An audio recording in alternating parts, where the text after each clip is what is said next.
গণঅভ্যুত্থান পরবর্তী সময়ে বাংলাদেশের শিল্প খাতকে অস্থিতিশীল করার জন্য একটা চক্র কাজ করতেছিল। সরকার আসলে মূলত এখানে রেফারি বা মধ্যস্থতাকারী হিসেবে কাজ করে। মাঝে মাঝে খুবই অপমানজনক মনে হয় এই অর্থে, কিংবা কখনো কখনো একটু উপহাসের মতো মনে হয়। এক বছরের গড়ে মাথাপিছু হয় $3020, আর একজন কর্মক্ষম মানুষ তিনি যদি কর্মক্ষেত্রে মৃত্যুবরণ করেন তার মৃত্যুজনিত ক্ষতিপূরণ হচ্ছে $1900।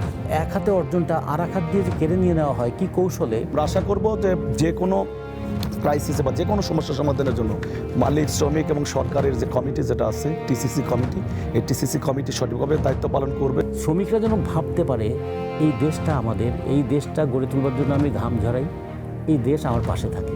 আমরা এইরকম একটা গণতান্ত্রিক আইনের কথা বলেছিলাম।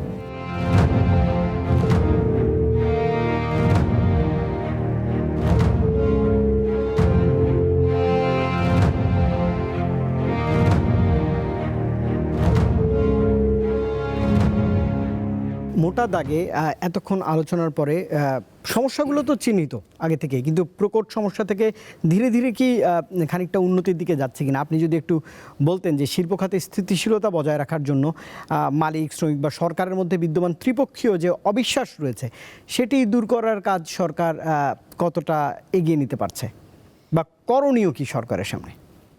এখানে আসলে সরকারের কিন্তু যে জিনিসটা আছে, মালিক, শ্রমিক এবং সরকারের যে ত্রিপক্ষীয় যে আলোচনাটা হয় বা কমিটি যেটা আছে, ট্রাইপার্টাইট কমিটি যেটা, সরকার আসলে মূলত এখানে রেফারি বা মধ্যস্থতাকারী হিসেবে কাজ করে। এখানে মালিক এবং শ্রমিকের মাঝখানে এর একটা মধ্যস্থতাকারী হিসেবে সরকার দায়িত্বগুলো পালন করে। এখানে যে জিনিসটা হয়েছে সেটা আপনি আপাও বললেন, ভাইও বলছেন, সেটা যে আমাদের শ্রম আইন যেটা সংশোধন হলো, এটা কিন্তু আমাদের সকল পক্ষের একটা দাবি ছিল। মালিক পক্ষের কিন্তু দাবি ছিল যে শ্রম আইনটা সংশোধন হোক, শ্রমিক পক্ষের তো দাবি ছিল এটা। আপনাদের সবচেয়ে বড় যেটা আমাদের একটা জিনিস, একটা জায়গায় আমাদের একটা সে একমত পোষণ করতে হবে যে 2006 সালে যখন শ্রম আইনটা জারি হলো, এর আগে কিন্তু বাংলাদেশে কখনো শ্রম আইন ছিল না, বিভিন্ন অধ্যাদেশগুলো ছিল। সেই অধ্যাদেশের মাধ্যমে আমাদেরকে পরিচালিত হতে হতো। 2006 শ্রম আইন যেটা হলো, এর পরে এটা তৃতীয়তম সংশোধনী আসলো। তো তৃতীয়তম সংশোধনীতে যেটা ছিল, এটা বড় ধরনের একটা প্রাপ্তি শ্রমিক সমাজের জন্য, মালিক সমাজের জন্য, দেশের জন্য এটা বড় প্রাপ্তি। আপনি যে কোনো দেশের আন্তর্জাতিক একটা মানদণ্ড হিসাবে যদি শ্রম আইনকে আপনি দেখেন, কোনো দেশের চেয়ে বাংলাদেশের শ্রম আইন কিন্তু কোনটা পিছিয়ে নেই, বরং ভালো আছে। এখন প্রশ্ন হলো, বা আমাদের যেটা সামনের যেটা আমাদের যে বড় যেটা পাওয়া বা আমাদের প্রত্যাশাটা হলো যে শ্রম আইনের মূলত সঠিক ব্যবহারটা আমরা করতে পারছি কিনা, এটা হলো বড় জিনিস। এই ক্ষেত্রে বাধাগুলো হয়ে দাঁড়ায় মধ্যস্থতা ভোগী যারা শ্রমিক। কিন্তু দেখেন, আইন দ্বারা কিন্তু শ্রমিকের অনেক অধিকার দেওয়া আছে আইন দ্বারা, কিন্তু সেই শ্রমিকের সে আইনের এই ধারা অনুযায়ী যদি শ্রমিক তার প্রাপ্যতা নিশ্চিত করতে চায়, উনি যদি কোনো কারণে মালিকের কাছ থেকে প্রত্যাখ্যাত হয় বা সরকারের কাছে প্রত্যাখ্যাত হয়, উনি যখন কোর্টে যান, এবং আপনাদের যে শ্রম আইন কিন্তু আইন অনুযায়ী শ্রম কিন্তু মানে আদালত যেটা আছে, দেখেন এখানে 6 মাস 1 বছরে কিন্তু আমরা কখনো কখনো সে প্রত্যাশা অনুযায়ী আমরা প্রাপ্তিটা আমাদের হয় না। কখনো কোনো মামলা 2 বছর 3 বছর মধ্যে মামলাগুলো চলে। তো এখন একটা ন্যূনতম মজুরিতে যারা কাজ করেন, যে শুধু শ্রমিক ভাইয়েরা বোনেরা, উনি তার প্রাপ্যতা নিশ্চিতের জন্য যখন কোর্টের দ্বারস্থ হন, সে তার নতুন একটা কর্মসংস্থান, ইতিমধ্যে তো তার একটা কর্মসংস্থানের সৃষ্টি করতে হবে, আবার কোর্টে গিয়ে সে তার প্রাপ্যতা নিশ্চিতের জন্য তার লড়াই করতে হবে। এই দুইটা জায়গায় গিয়ে কিন্তু শ্রমিক বিভিন্ন জায়গায় মানে বিপদের মধ্যে পড়ে যায়। এখন বড় যেটা পাওনা আছে যে ম্যাক্সিমাম ক্ষেত্রে শ্রম আইন সংশোধনী যেটা হয়েছে, এখানে শ্রমিকের যে প্রাপ্যতা যেটা, এটা মোটামুটি একটা নিশ্চিত করার জন্যই বা তার এটাকে বৈধতা দেওয়ার জন্য এটা কিন্তু এই শ্রম আইনে কিন্তু দেওয়া হয়েছে। এখন আমাদের প্রশ্ন হলো যে এখানে দেওয়ার যে মানসিকতাটা, সেই মানসিকতাটা আমাদের তৈরি করতে হবে। মালিক এবং শ্রমিক এবং সরকার, এই তিনটা পক্ষ যদি সবাইকে যদি সম্মানবোধ দেখিয়ে, আমরা যদি আমাদের আইনের প্রতি শ্রদ্ধাবোধ দেখে যদি আমরা কাজগুলো করি, আশা করি আমাদের যে বড় ধরনের যে ঝামেলাগুলো আছে, এগুলো আমরা আশা করি এনে নিজেরা বসে এটা মেটাতে পারবো। কিছুক্ষণ আগে কথাটা বলছিলেন যে এবারের রোজার ঈদে আপনি 22 রোজার মধ্যে সকল শ্রমিকের, সমস্ত প্রাতিষ্ঠানিক এবং অপ্রাতিষ্ঠানিক খাতে যে সমস্ত শ্রমিক ভাই বোনেরা কাজ করেন, তাদের যে মজুরিগুলো, এটা কিন্তু বোনাস সহ তাদেরকে, এটা সরকার একদম মানে এটা কিন্তু সরকারও ছিল কঠোর, শ্রমিকরা তাদের দাবি এটা করেছে, মালিক পক্ষ এক্ষেত্রে দায়িত্বশীল ভূমিকা পালন করেছে। বিদায় এবারে রমজান ঈদে কিন্তু বড় ধরনের কোনো কিছু হয়নি, কোরবানি ঈদেও তাই হয়েছে। তা আমরা আশা করব যে কোনো ক্রাইসিসে বা যে কোনো সমস্যা সমাধানের জন্য মালিক, শ্রমিক এবং সরকারের যে কমিটি যেটা আছে টিসিসি কমিটি, এই টিসিসি কমিটি সঠিকভাবে দায়িত্ব পালন করবে এবং কাজ যেটা করে, এবং এটার প্রতি সকলে একটা মানে যেটা তাদের যেটা দায়িত্ববোধ থেকে সেটা পালনেরও চেষ্টা করবে। এবং এই ক্ষেত্রে এখন পর্যন্ত যেটা আছে আমরা দেখতেছি মোটামুটি আমরা ভালোভাবে আগাচ্ছি। আমরা আশা করব যে এই ভালোভাবে আগাটা যেন কোনো ক্রমে কোনো বাধার বা কোনো অপশক্তি বা কোনো কালো ছায়া যাতে এটা আমাদেরকে প্রতিবন্ধকতা সৃষ্টি করতে না পারে, সেই ব্যাপারে আমরা সকলেই আমরা চেষ্টা থাকবো। আর একটা কথা বলে আমি শেষ করব যে গণঅভ্যুত্থান পরবর্তী সময়ে বাংলাদেশের শিল্প খাতকে অস্থিতিশীল করার জন্য একটা চক্র কাজ করতেছিল।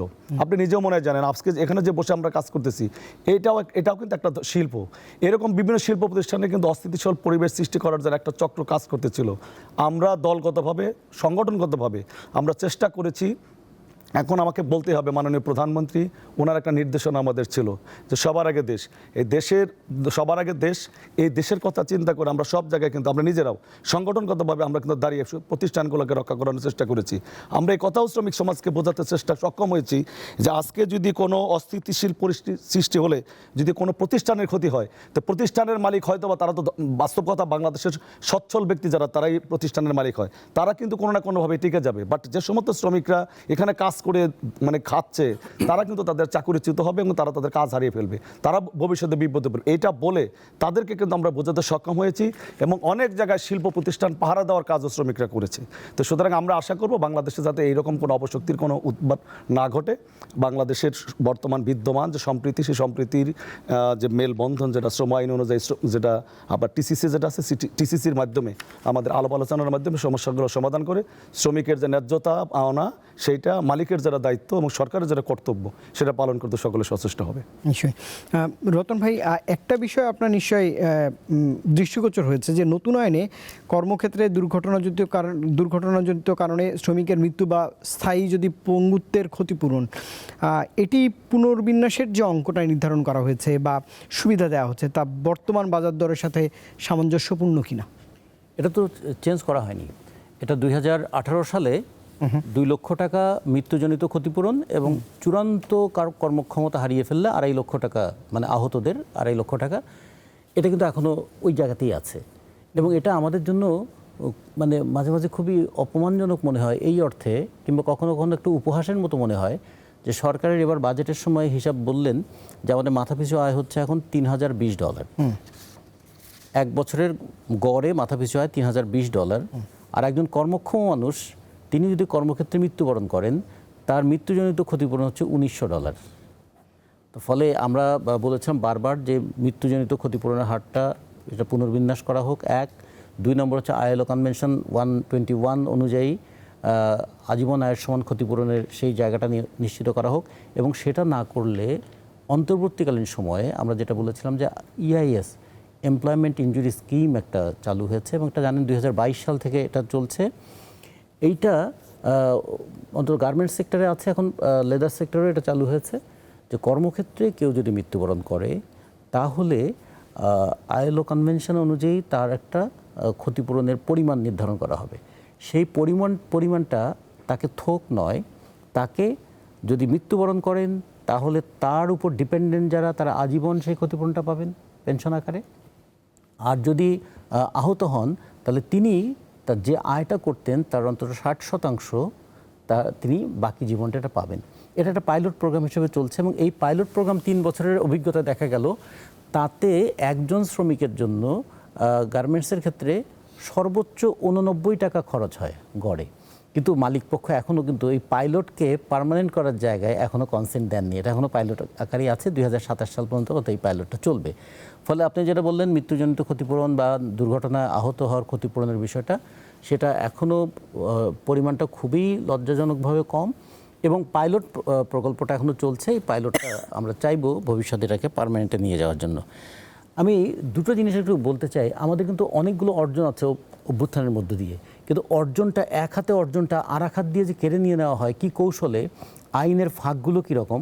যেমন আমরা ট্রেড ইউনিয়ন রেজিস্ট্রেশনের জন্য বলেছি যে 20 জন হলেই একটা ট্রেড ইউনিয়নের জন্য সে অ্যাপ্লাই করতে পারবে, হ্যাঁ। কিন্তু আবার বলা হয়েছে একটা প্রতিষ্ঠানে 3টার বেশি ইউনিয়ন থাকতে পারবে না।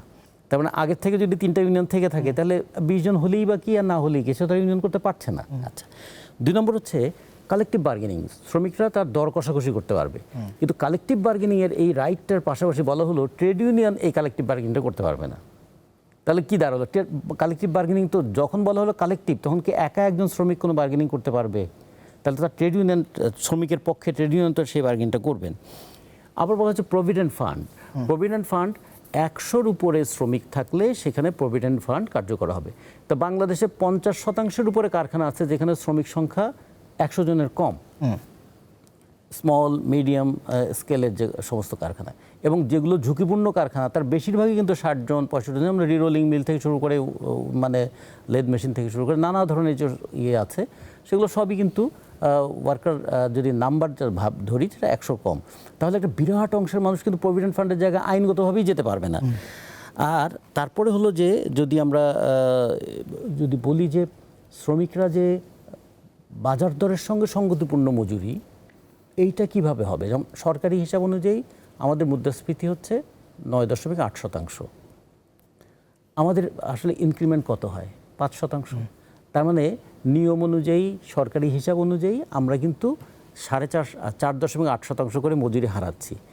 এবং তারপরে খেয়াল করে দেখুন যে সরকার যখন বলে যে আমাদের মুদ্রাস্ফীতি হয়েছে 9.8%, এটা আমাদের যে পুরো যে কনজিউমার বাস্কেট, সে বাস্কেটে প্রায় 723টা পণ্য নিয়ে এটা করা হয়, কিন্তু শ্রমিকদের জীবনে আসলে 37 থেকে 40টার বেশি পণ্য তারা ব্যবহার করে না। সেগুলোর মূল্যস্ফীতি কিন্তু আপনার 8%-এর চেয়ে 9%-এর চেয়ে অনেক বেশি।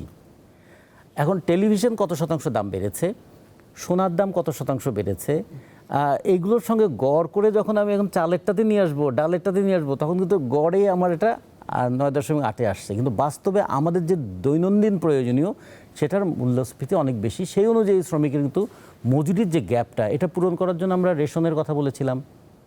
এটার জন্য আমরা বলেছিলাম যে ঢাকা শহর হচ্ছে একদিকে শ্রমিকের শহর, আর একদিকে বাংলাদেশের ধনীদের শহর। ধনীদের বিশাল অট্টালিকা আছে, শ্রমিকদের জন্য বস্তি আছে।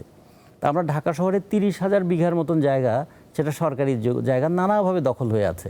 এই জায়গাগুলোতে কি শ্রমিক পল্লী, শ্রমিক কলোনি তৈরি করা যেত? গেলে কিভাবে এটা শ্রমিকরা মাসে যে টাকাটা বাসা ভাড়া দেয় সেই টাকাটা দিলেও 20 বছরের মধ্যে একজন শ্রমিক অন্তত ছোট একটা বাড়ির মালিক হতে পারতো। এটা একটা প্ল্যানিংয়ের মধ্যে থাকলে শ্রমিকরা বুঝতো যে আমি কচুরি পানার মতন ভাসবো না, আজকে আমার চাকরি আছে, কালকে চাকরি না হলে, যেমন করোনার সময় শ্রমিকরা বলেছিল না 50 বছর ঢাকায় থাকলাম, ঢাকা আমার আপন হইল না। তার মানে আজকে চাকরি না থাকলে সে কোথায় যাবে?